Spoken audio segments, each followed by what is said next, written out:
Good evening. Welcome to the State of Business on Art Television with me, Thirantha Gunawardana. Let's take a look at today's headlines first.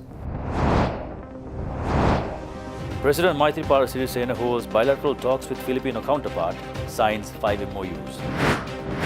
President signs 3 loan agreements with ADB totaling $455 million. Let's take a look at the top stories in detail. Bilateral discussions between President Maithripala Sirisena and the President of Philippines, Rodrigo Duterte, were held yesterday at the President's office in Manila, and several memoranda of understanding were signed between the two countries in the presence of both leaders. The first MOU signed between the two countries was to increase the defense cooperation between the two nations. The Secretary of the Department of National Security, Delfin N. Lorenzana, signed the MOU on behalf of the Philippine government, while Minister of Foreign Affairs Tilak Marapana signed the document on behalf of Sri Lankan government. The MOU for uplifting cooperation of the two countries in the field of tourism was signed by the Secretary of the Department of Tourism in the Philippines, Bernadette Romulo Puyat, and Minister of Foreign Affairs Tilak Marapana on behalf of the Sri Lankan government. A new MOU to uplift agricultural cooperation between the two nations was also signed. Minister of Foreign Affairs Tilak Marapana signed on behalf of the Sri Lankan government, while the Assistant Secretary of the Philippines Department of Agriculture, Waldo Serpro, signed the agreement on behalf of the Philippines. Another MOU to uplift cooperation in the field of education was also signed. The Sri Lankan ambassador to the Philippines, Aruni Ranaraja, signed the document on behalf of Sri Lanka, and the head of Higher Education Commission of Philippines, Professor E.D. Vera, signed it on behalf of the Philippines. In addition, the Sri Lankan Agricultural Research Policy Council and the University of Los Baños of Philippines also entered into an agreement regarding cooperation in agricultural technology. The objective of this is to open opportunities for postgraduate studies for scientists of the National Agricultural Research Institute. The Sri Lankan ambassador to the Philippines, Aruni Ranaraja, and the Chancellor of the University of Los Baños of Philippines, Dr. Fernando C. Sanchez, signed this agreement. President Maithripala Sirisena, who is engaged in a 4-day official visit to the Philippines, met and held bilateral discussions with his Filipino counterpart, President Rodrigo Duterte, yesterday afternoon. During discussions, the two presidents agreed to set up a joint economic council to strengthen cooperation between the two countries. The two leaders also discussed the strengthening of relations between the two countries in a way that would benefit both countries. President Duterte also agreed to look into the possibility of establishing a Philippines embassy in Colombo. Special attention was also paid towards enhancing cooperation in the agricultural sector, and President Duterte stated that he was ready to support agricultural technical training in Sri Lanka. The two state leaders also spoke regarding the importance of cooperation between the two countries in the fields of education and tourism, and also regarding the establishment of an airline service between Sri Lanka and Philippines. President Sirisena stated that Sri Lanka is dedicated towards accomplishing sustainable development goals and that there is a potential for both countries to work in collaboration in this regard. The two leaders also discussed the importance of eradicating drug trafficking and drug-related crimes, and President Sirisena commended the contribution made by President Rodrigo Duterte towards this issue.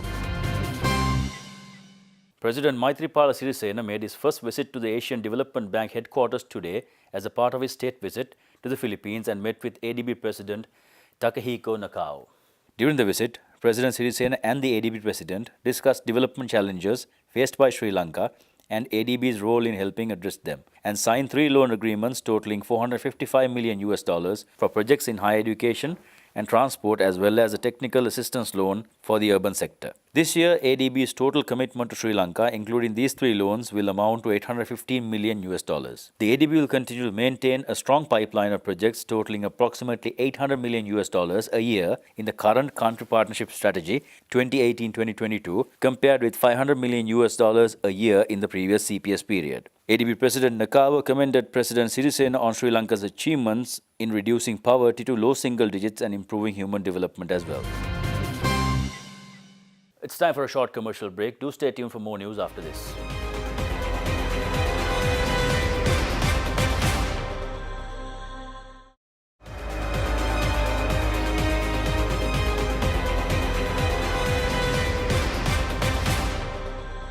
Welcome back. Speaking exclusively to Art Television, Chairman of the National Chamber of Exporters, Ramal Jasinghe, stated the following with regard to the upcoming budget and inflation. Now, our fears is that this would be an election year and an election budget, and then the general temptation in this part of the world is to have a populist budget. Now, there have been issues with Argentina, where the Argentine president had realized that populism is like having a drink, enjoying the drink and then having a hangover the next day. So, because the effects of having a populist budget and handouts and all that could affect the economy in the long term. But on the other hand, people are finding it difficult to live. And recently I was asked about the inflation situation of the middle class, where the central bank says that inflation is under control. So I have a question in my mind whether the central bank is using the same measures or the same basket of goods that is used as an economic norm, and is that of the middle class different? Because the middle class is finding it difficult in terms of taxes, in terms of the cost of living. So the budget would have to be balanced in such a way that it facilitates trade, both import and export. And then it has to particularly be focused on production through terms of incentives, in terms of maybe incentives might be difficult, but in terms of eases of taxations, and also to develop the manufacturing and the service drive. And the other, it has to be a budget that is focused on accelerating exports. Ramal Jasinghe also expressed the following regarding the labour issues faced by the Sri Lanka tea industry.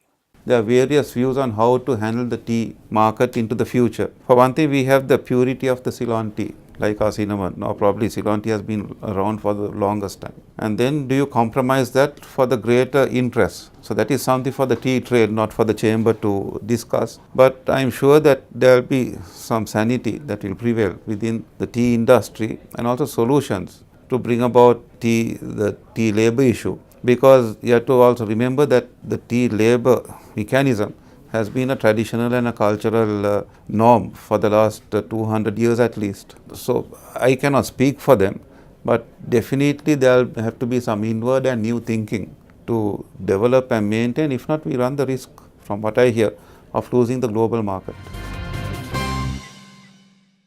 The Sri Lankan insurance industry has been able to achieve a growth of 9.96% in terms of overall gross written premium during the third quarter of 2018, recording an increase of 11,757 million rupees when compared to the same period in the year 2017.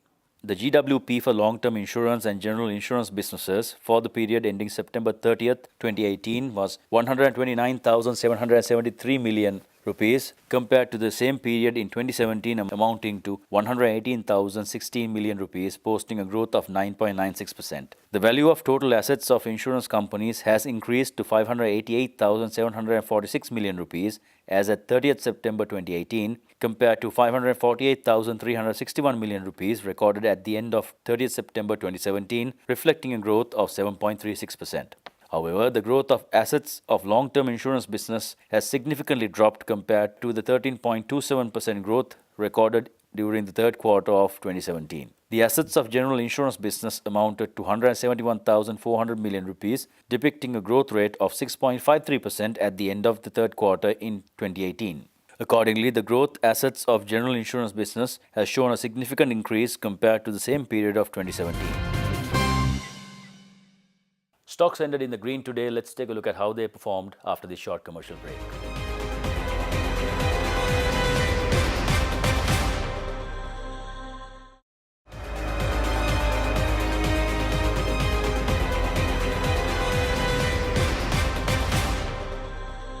Welcome back.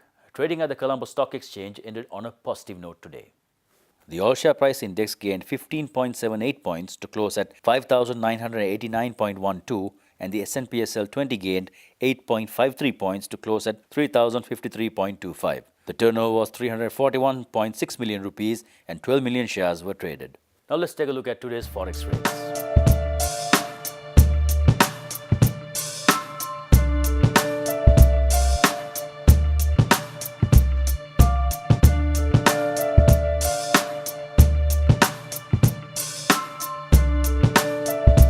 And that's all the news we have for you today. Do join us tomorrow at the same time for more of the very latest on State of Business. Until then, take care and good night.